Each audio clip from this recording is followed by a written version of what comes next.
Vous informer, c'est notre devoir, mesdames et messieurs. Bonjour et bienvenue à ce bulletin d'information.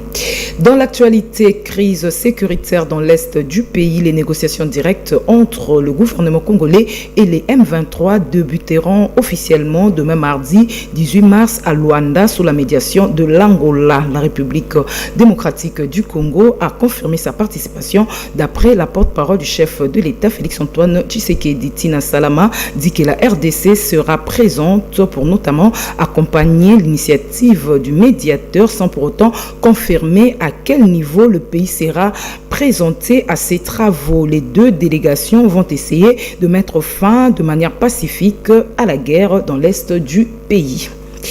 Et il se tient ce lundi 17 mars 2025 à Harare la réunion conjointe des ministres des Affaires étrangères de la SADC et de l'EAC. Une rencontre qui vise à examiner en profondeur la crise sécuritaire persistante dans l'est de la RDC et à mettre en place des mesures concrètes pour un retour à la paix. Et conformément aux résolutions du sommet conjoint SADC-EAC à Dar es Salaam, cette réunion des ministres doit statuer sur plusieurs recommandations stratégiques émise par le chef de forces de défense de deux organisations. Et de son côté, le chef de l'État a échangé hier dimanche à la Cité de l'Union africaine avec l'envoyé spécial du président américain Donald Trump et membre du Congrès américain. À l'ordre du jour, la crise sécuritaire et humanitaire qui prévaut dans l'est du pays marqué par la présence de troupes rwandaises. Pour l'émissaire américain, je cite, « Il faut que la souveraineté et l'intégrité territoriale de la République démocratique du Congo soient respectées de tous. Nous allons travailler pour que les obstacles qui s'érigent sur le chemin et de la paix soient ôtés afin que la paix revienne en RDC. » Ronnie Jackson a aussi émis le vœu de voir les investissements américains atterrir sur une terre où règne la paix. Et pendant ces temps, la chef du gouvernement congolais séjourne à Kwilu depuis dimanche et ce, dans le cadre de la campagne congolaise Téléma. Hier à Bandundouville, Judith Souminois a tenu un meeting populaire à la tribune du camp Onatra, question de sensibiliser les Congolais sur la guerre d'agression imposée par le Rwanda à la République démocratique du Congo. L'agenda de la première ministre prévoit également des audiences avec les différentes couches de la population afin de recueillir leur desiderata. Judith Souminois poursuit sa mission ce lundi à Kikwit.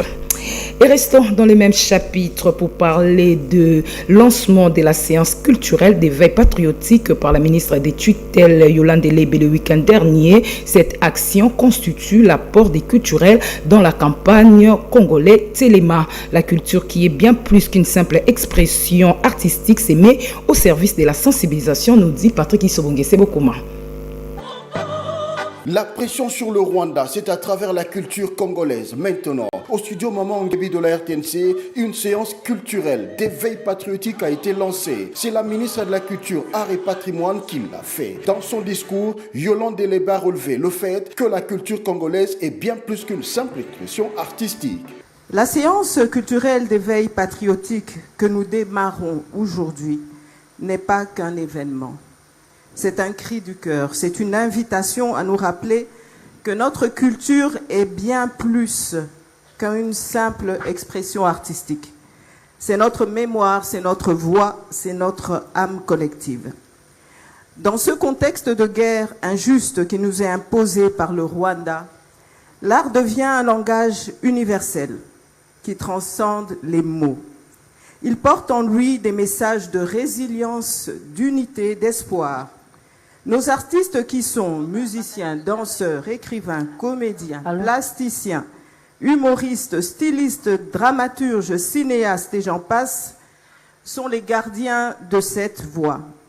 À travers leurs œuvres, ils racontent nos luttes, expriment nos douleurs, chantent nos rêves. Leur talent ne se limite plus à l'esthétique. Ils éveillent en nous ce feu sacré, cette fierté d'être congolais, cette volonté de défendre ce que nous avons de plus cher. En saluant l'engagement du gouvernement qui s'investit dans ce combat, Yolande Lebe a rappelé que la culture peut éveiller les consciences, ce qui explique le concept Tozar et Longo dans FARDC. C'est dans cette même dynamique que s'inscrit le concept Tozar Elongo Nafardessé. Un symbole de solidarité entre les forces armées et les artistes congolais. Parce que lorsque les armes défendent nos frontières, l'art, lui, défend nos valeurs, notre identité et notre unité. Elle a conclu ses propos en indiquant que la RDC bâtit une identité collective en valorisant son patrimoine. Et notez que le gouvernement congolais durcit les tons contre l'exportation illégale de ces minéraux. Il affirme avoir pris des mesures pour contrer leur exploitation et leur acheminement vers le Rwanda. Le gouvernement exige une surveillance internationale indépendante de la chaîne d'approvisionnement rwandaise et souhaite interdire juridiquement aux importateurs finaux de s'approvisionner auprès de Kigali. Une décision prise lors de la 35e réunion du Conseil des ministres. Suivez. Toujours sur ces chapitres de points d'information, le ministre de Mines a informé les conseils de mesures prises pour contrer l'exportation illégale des minerais du Nord Kivu et du Sud Kivu par le Rwanda et ses supplétifs du M23. Au nombre de ces mesures, il y a la déclaration des Rouba et Nambiboué comme sites miniers rouges, l'exigence de la suspension de l'octroi des certificats CRGL aux exportations rwandaises, l'exigence de la saisie et de la confiscation des minerais exportés à partir du Rwanda. Ces actions entreprises visaient les objectifs suivants. 1. Forcer la CRGL à agir conformément à ses propres normes par un audit de toute la chaîne d'approvisionnement du Rwanda qui devra remonter à la source depuis situé en République démocratique du Congo. 2. Obtenir la suspension de l'octroi des certificats d'origine aux exportations en minerais du Rwanda en attendant les conclusions de l'audit. 3. Obliger le Rwanda à ouvrir sa chaîne d'approvisionnement à une surveillance internationale indépendante. 4. Mettre les importateurs finaux au niveau mondial dans l'incapacité juridique de s'approvisionner à partir du Rwanda. Le ministre de Mines a salué la série de réactions positives des différents acteurs internationaux à la suite de ces actions menées, notamment les sanctions contre James Kabarebe et les porte-paroles du mouvement terroriste M23, ainsi que la décision du Conseil de l'Union européenne visant les réexamens du protocole d'accord sur le minerai stratégique entre avec le gouvernement rwandais.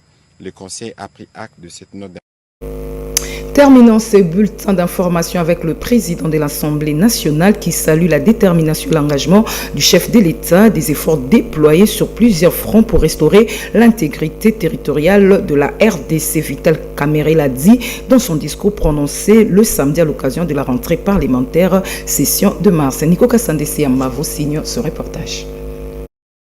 L'ouverture de la session de mars à l'Assemblée nationale, effectuée ce samedi 15 mars, a été caractérisée par le discours du président de cette chambre. Dans son mot, le professeur Vital Kamerhe a souligné la détermination et l'engagement du président de la République, des efforts déployés sur divers fronts en vue de restaurer l'intégrité territoriale et de protéger les populations civiles contre la barbarie des agresseurs et les multiples violations des droits de l'homme dans les zones occupées par les agresseurs de la RDC. Cet hommage serait incomplet s'il ne souligne pas la détermination et l'engagement personnel de son Excellence Monsieur le Président de la République, Félix Antoine Tshisekedi Tshilombo, commandant suprême des forces armées de la République démocratique du Congo et garant du bon fonctionnement engagé et des efforts déployés sur divers fronts pour restaurer l'intégrité territoriale et protéger les populations civiles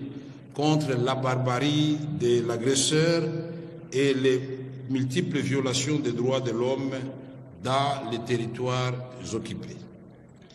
C'est suite à cet engagement du chef de l'État et aux efforts inlassables du gouvernement que des avancées diplomatiques notables ont été réalisées.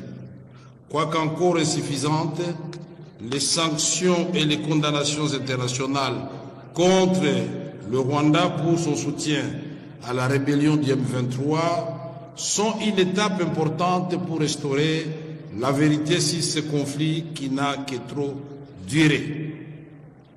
À ce titre, ici est de souligner l'adoption par le Conseil de sécurité des Nations Unies de la résolution 2773 proposée par la France et qui pointe nommément le Rwanda comme force d'agression en RDC.